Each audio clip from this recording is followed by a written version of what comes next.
the headline of all of it, I think, is a first call up for Aston Villa's Ollie Watkins. Why's he got the nod, and how close was Patrick Bamford to being included? Yeah, very close. There's a number of positions on the pitch in this squad that there are some really close calls, and we felt we wanted an extra striker in the squad. We're really pleased with Harry. We're really pleased with Dominic Calvert-Lewin and what they've done. Tammy Abraham hasn't really been involved for Chelsea over the last sort of 4 to 6 weeks. And both Ollie and Patrick in particular, their goals record has been good. We like the personalities of both. Ollie is a player that we've had less interaction with in the past. It's going to be good to get to know him. We like his pressing. We like his the speed and the runs in behind. He's got some improvement to make in linking the game, but for his first season in the Premier League at a big club, he's done exceptionally well. So, yeah, that's been a really close call, because all of the things I've said there about Ollie, I could have said for Patrick as well. So he's very unfortunate, and who knows? We could be sitting here in a few days' time, and we've had a problem, and Patrick's a player that we're very much looking at as well. Interesting, thank you. Big day for Sam Johnston too, as well, and what's been a very tough season for him and his club with West Bromwich Albion struggling. He'll be absolutely delighted. Why is he in? Well, we obviously have an injury to Jordan, which has created a space within the squad. Again, I think Carl Darlow has had a very good season with Newcastle. He's probably found himself out of the team at just the wrong time, really, in many regards. But Sam Johnston, in a team who've had a difficult season, has kept a very good level of performance. He's comfortable in possession, as well as keeping the ball out of his net, which is important for us. And he's somebody we worked with briefly with the under-21, so we know a little bit about him. And yeah, I think his recent performances in particular have been very good. So it's, as you say, a great opportunity for him. Some really notable recalls, Gareth. Jesse Lingard, Luke Shaw and John Stones, who haven't really been involved with you on average for the last couple of years or so. And I think perhaps most surprising of those, if you'd been thinking about this at Christmas, would be Jesse Lingard. He was nowhere near this squad back then. It's been a heck of a turnaround for him, hasn't it, in the last few months? Well, it has. I mean, there's never been any question in our mind about the quality of all three players. And all have had difficult times, really, mainly due to injury.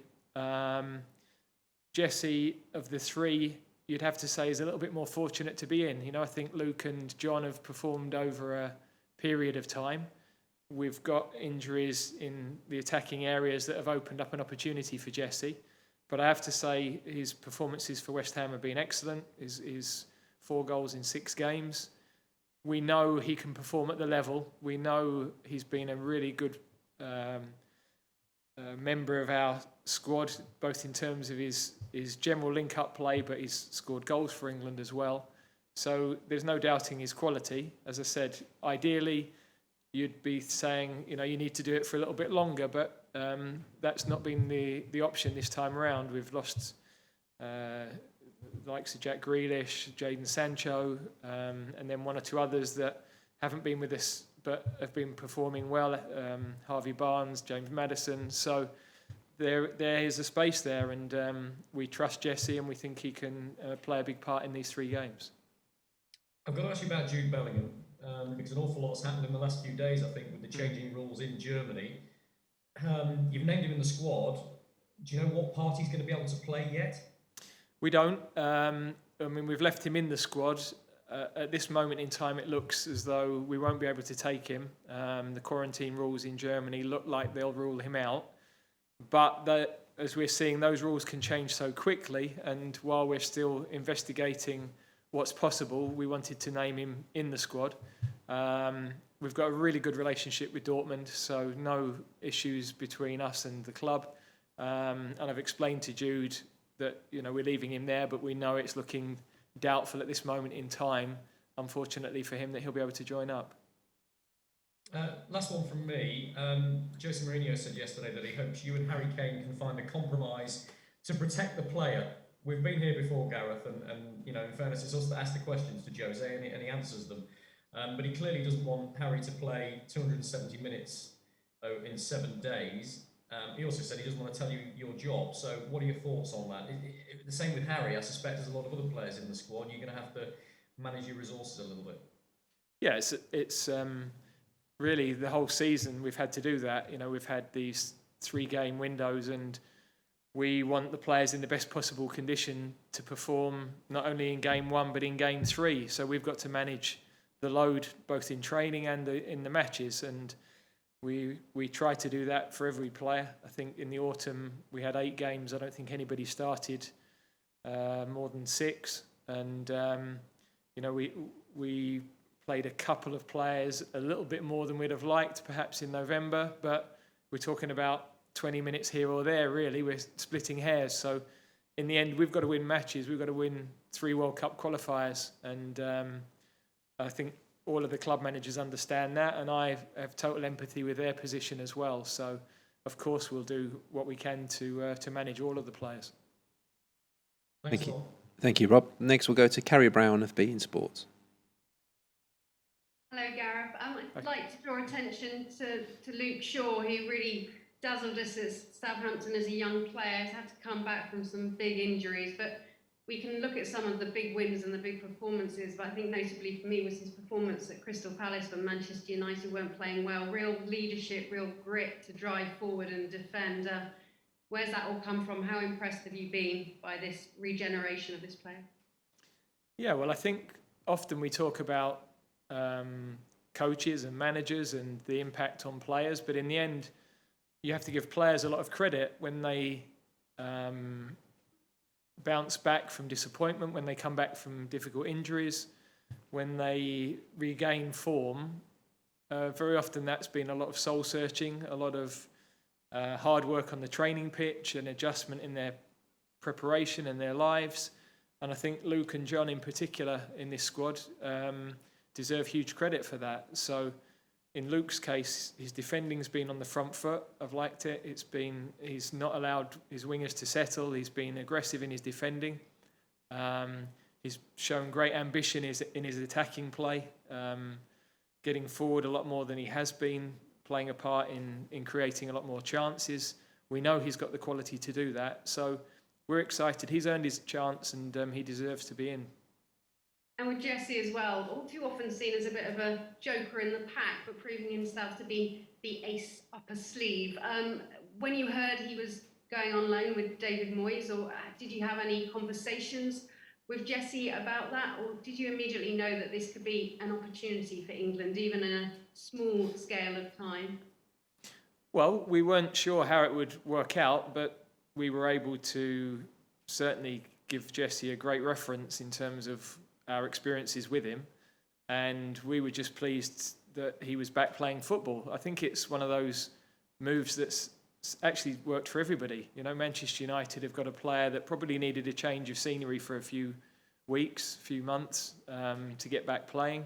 West Ham have benefited from his performances, and Jesse's back playing at a really good level. So, I can only reiterate that ideally you'd have seen that over a longer period of time. I can't dispute that. But we know he can play at the level. We know the quality he's got, and he's got a great opportunity now. Thank you, Carrie. Next, we'll go to Rob Ellis of Perform. Hi, Gareth. Hi, You're Rob. coming up to your 50th game in charge of England during this window. What a significant achievement would that be for you at a personal level? Oh, it was my life's ambition to play for England, and to get to 50 caps as a sort of milestone was something I know not a huge number of people have been able to do. So, but in the end, you want to win things and have success. So, I've been privileged to play in a European Championship and get to a semi-final. I've been privileged to manage and get to a World Cup semi-final, but we want to go further than that now. And whilst perhaps when I've finished, I'll look back on that with huge pride. My thoughts are around getting the points that get us as close to qualification as we can, for Qatar. Some big countries didn't qualify for the last World Cup, Italy, Holland. So, the process isn't straightforward. We've got to get these games right. Rob, next we'll go to the BBC's Alex Howe.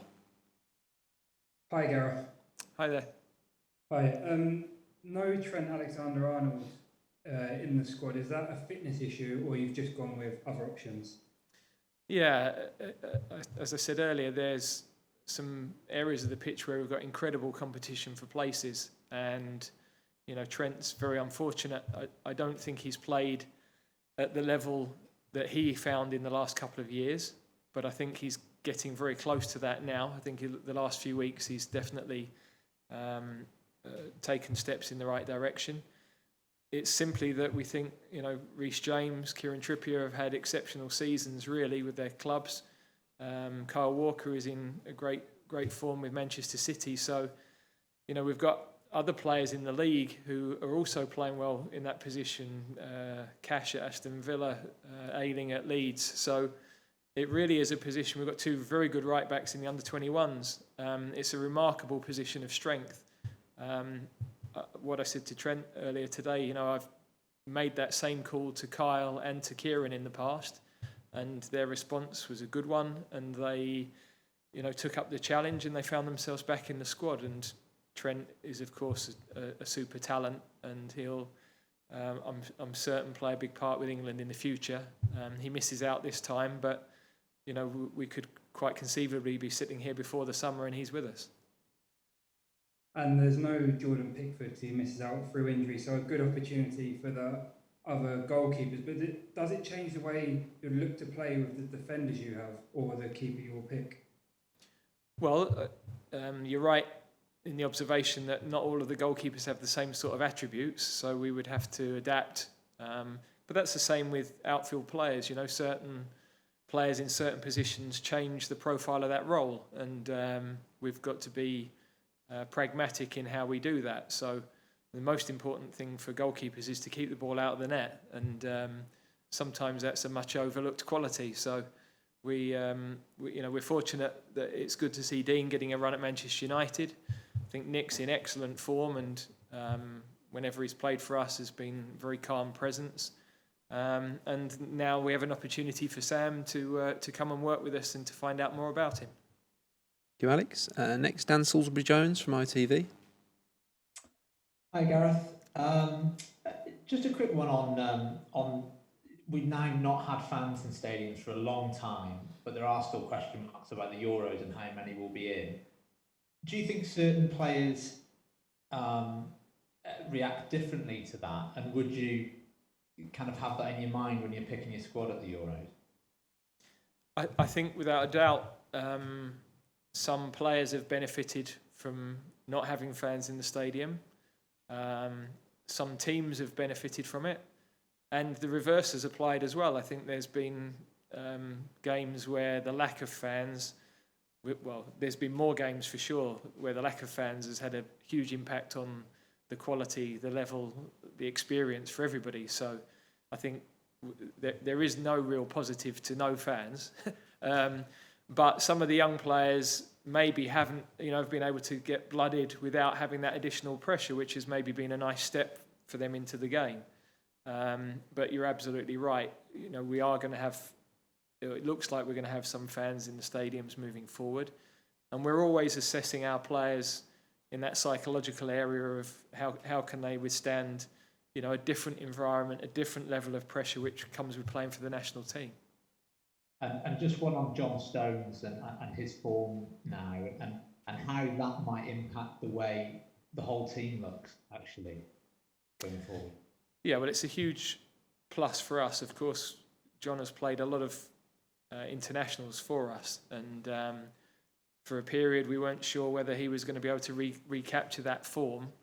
And when you invest as much time and as many caps in a player like that, and he disappears, that's a huge disappointment. But as I said about Luke, John deserves huge credit for turning that around, for finding that level of consistency. He's played a big part in what's looking like being a hugely successful season for Manchester City, although they will, be quick to say they've not achieved what they want to yet. He fits the profile of the way we want to play. He's so comfortable with the ball, bringing it out, but he's got the speed in defence as well. So, yeah, it's great for us to have him back. And next we'll go to Jerry Cox of Haters. Hi Gareth, how are you? Good, Jerry. Are you? Yeah, very good, very good. A quick one on Harry Kane, because he's obviously developed his game a lot in the past year. He's playing perhaps, I think Jose described him as a 9.5, between a 9 and a 10.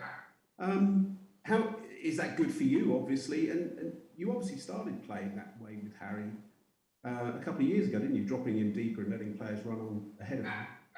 You see that developing under you? No, look, I think Harry has always had that capability since he was, a younger player. He's always had great techniques to link the play. He's probably as good a forward passer as we've got in our squad, frankly, vision and execution. So I think it's probably something that's drawn more attention because Spurs have had the runners in Son in particular to go beyond him and to get on the end of those passes that he makes. But I wouldn't necessarily say it's a part of his game that we weren't aware of or that's improved. I think it's just been highlighted a bit more. So it just shows what an outstanding all-round player he is. You know, the ability to create, to hold the ball up, to play for the team, but also, you know, the quality of the finishing. I mean, the goal against Crystal Palace recently was exceptional finish from outside the box. So, yeah, we're very fortunate to have a player with all of those qualities in our ranks. Jerry, we just got time for a couple more. So one question each, starting with Chris Bowden from the Burnley Express. Afternoon, Gareth. You okay? Good, thank you. Obviously, it's a great opportunity to give your other goalkeepers sort of competitive match experience without joining them. Do you envisage sort of splitting the workload up, or do you think they'll go in with a new number one for the games? Well, we'll firstly wait to see how everybody emerges over the next few days because we've got some games to get through. I mean, Nick doesn't have that, so all being well, he should be fine. And also, I don't want to give too much of a clue to other teams because, the goalkeeper we play does make a difference in this instance to how we'll play. So, but we'll be, very comfortable playing them all. Dean and Nick have had a taste with us, and Nick has consistently performed at a really high level with his club. And Dean is, getting that run that he's been waiting for with Manchester United. So he's got some very important games over the next couple of days to try to stay in the team and to perform well. But we've got a good understanding of all of their attributes, and we know in our mind what our plan is. But a lot of our plans that we had 3 weeks ago have changed dramatically. So you've got to be adaptable at the moment. Thanks, Chris. And we'll finish with Jack Pitbrook of The Athletic. Hi, Gareth. Hi, Jack. Harry Winks has been in most of your squad since the World Cup, but not this one. What's the thinking there? Yeah, unfortunately for Harry, he's just not really been in Tottenham's team for their league matches. He's had football with the Europa League, and feel that Calvin Phillips, James Ward-Prowse have played particularly well. We think that Mason Mount can play in that deeper role as well, and of course we've got Jude, who we think's had a super first season, some great experiences for a young player, particularly the Champions League games with Seville most recently. So in every area of the pitch we've just got difficult decisions. Good players, we can't pick them all. We don't want to just bring too big a squad because there's although you keep people included, if they're not playing, then that's not a satisfactory experience for them. So again, Harry's got the opportunity. Tottenham have got big matches coming up to play his way back into that. Okay, thank you everybody. That concludes this broadcast press conference.